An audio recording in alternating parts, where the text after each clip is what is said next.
क्या नाम है आपका? मेरा नाम अमजद हुसैन है। मैं जिला उपाध्यक्ष हूँ जिला कांग्रेस कमेटी। आप पूर्व विधायक बंसल जी के यहाँ क्यों आए हुए हैं? विवेक बंसल जी के यहाँ ये हमारे जमालपुर क्षेत्र के तमाम रेहड़ी पटरी वाले हैं जिनके साथ अन्याय हुआ है और जो लोग ढकेल लगाते हैं, फड़ लगा करके वह अपने परिवार का जीवन यापन करते हैं। इन लोगों को वहाँ से इनकी दुकानें निरस्त कर दी गई और इन्हें बेरोजगार कर दिया गया है। तो अपनी समस्याओं को लेकर के माननीय विवेक बंसल जी के यहाँ आए और विवेक बंसल जी के सामने इन्होंने अपनी समस्या रखी थी। और आज चूँकि इतवार है, कल सोमवार को विधायक विवेक बंसल जी ने नगर आयुक्त के सामने समस्या रखने के लिए आश्वासन दिया है, इसलिए अपनी समस्या लेकर के ये लोग आए। मैं यहाँ इनके साथ। ठीक, नगर निगम ने तो सुविधा करी थी ढकेल वालों के लिए, वेंडिंग जोन बनवाया है कि आप दुकान लीजिए वहाँ लगाइए। अभी देखिए साहब, वेंडिंग जोन जो महानगर के अंदर बनाए इसका हम स्वागत करते हैं और इसकी सराहना भी हमने की, हम करते हैं सराहना।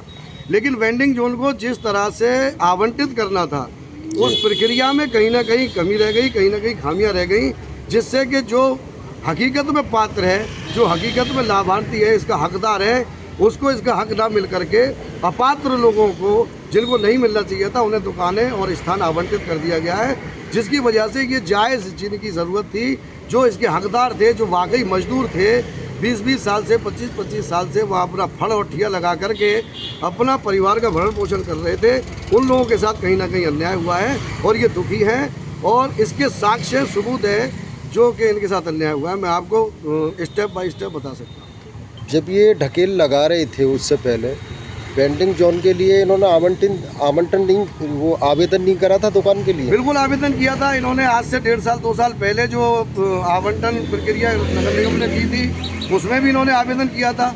उस वक्त भी नगर आयुक्त तो जो पुराने वाले थे, जो अभी चले गए, दूसरे नगर आयुक्त महोदय आए हैं, उन्होंने ये आश्वासन दिया था कि जो लोग 22 साल से या जो ठिया या फड़ लगाए हुए हैं, पहले हम उन लोगों के बारे में सोचेंगे, उसके बाद दूसरे जो स्थान बचेगा हम उन्हें करेंगे। लेकिन उस वक्त भी 1.5 साल पहले भी 20 साल 25 साल पहले ये अकील है हमारा पड़ोस में खड़े हैं, ये करीब 30-32 साल से इनकी वहाँ दुकान लगती है, इनका वहाँ इनके बारे में कुछ नहीं सोचा गया। ये जुम्मन खां है, 20-25 साल से जमालपुर क्षेत्र के अंदर अपना परिवार का भरण पोषण कर रहे हैं, इनका कुछ नहीं। ये अनवार है, ये वहाँ मूंगफली बेचते हैं, मूंगफली का ठिया लगाते हैं, तरबूज जरूर बेचते थे, फल बेचते हैं, फ्रूट बेचते हैं। इनके बारे में नगर निगम ने कोई इनकी सहूलत नहीं की। लेकिन तमाम ऐसे लोग जिनके घरों में पक्की दुकानें हैं, ऑलरेडी चल रही हैं, जो लोग ठेकेदारी करते हैं, जो लोग और कोई काम करते हैं, ढकेल कभी उनकी ज़िंदगी में उन्होंने नहीं लगाई, ऐसे लोगों को दुकान आवंटित कर दी गई थी 1.5 साल पहले भी। और उसके बाद अब की जो प्रक्रिया इन्होंने चलाई, अब जो शिकायतें यूनियन ने, फुटपाथ यूनियन ने जो शिकायतें की, इनका हक दिलाने के लिए कि पुराने लोग रह गए हैं, इनके साथ अन्याय हुआ है, नए लोग, अपात्र लोग शामिल कर लिए गए हैं, तो नगर आयुक्त महोदय ने इस पर संज्ञान लेते हुए इनकी समस्या का समाधान करने के लिए बिना नोटिस दिए ऐसे तमाम दुकानदार जो पुराने वहाँ ढकेल और फड़ लगा रहे थे, जिन्हें 1.5 साल पहले दुकान आवंटित हुई थी, जिन्होंने अपना किराया 20-20 हज़ार 22-22 हज़ार रुपये दुकान का किराया भी जमा किया और उस स्थान पर अपना फल बेच रहे थे, कोई कुछ कर रहा था। और पुरानी पर्चियां भी इनकी 2014 से 2015, 16, 17 में जो हर साल पर्ची कटती है वो कटी, 10,000 का लोन जो ढकेल पे मिलता है वो भी ले रखा है।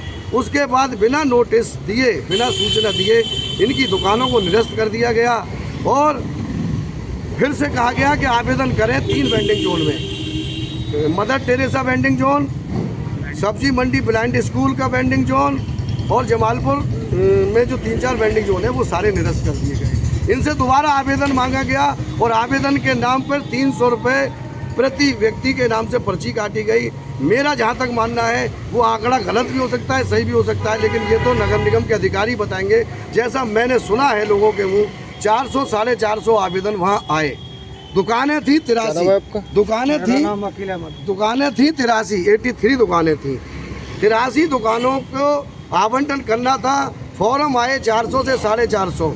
अब इनको अगर पुराने लोगों को शामिल करना था, पहले वरीयता देनी थी, तो मैं पूछना चाहता हूं नगर निगम से कि वो 83 लोगों की ही पर्ची क्यों डाली गई। या सारे लोग बता देंगे आपको। कलम की ताकत पत्रकार संगठन से मैं अपील करता हूं कि हमारी ये समस्या को, इनके मजदूरों की समस्या को आप उजागर करें कि अगर उन्हें 450 या तो 450 लोगों की ही पर्ची डालनी थी जितने आवेदन आए थे, और उसमें से 83 लोगों की दुकानें निकलती तो इन्हें कोई आपत्ति नहीं होती, ये अपने नसीब पे डिपेंड हो जाती। लेकिन 83 लोगों की दुकानें आप वहाँ पर टोकन डाले गए और चुपचाप साठ गांठ कर करके किसी न किसी तरह से, मैं तो कहूँगा ये साठ गांठ है, और 83 लोगों का इन्होंने पर्ची खोल दी और कह दिया कि खुल गई। अब उनमें से 83 के अलावा अगर वो ये कहते हैं कि 83 उन लोगों की खोली गई जो पुराने लोग थे, जो पहले से वहाँ थे, तो मैं पूछना चाहता हूँ नगर निगम से, ये वो सूची कौन सी है जिनका किराया जमा है? ये अनवार खां शौकत अली 22,800 रुपये किराया जमा है। अजीज सनोफ रफीक 15,350 किराया जमा है, दुकान आवंटित हुई 20 नंबर।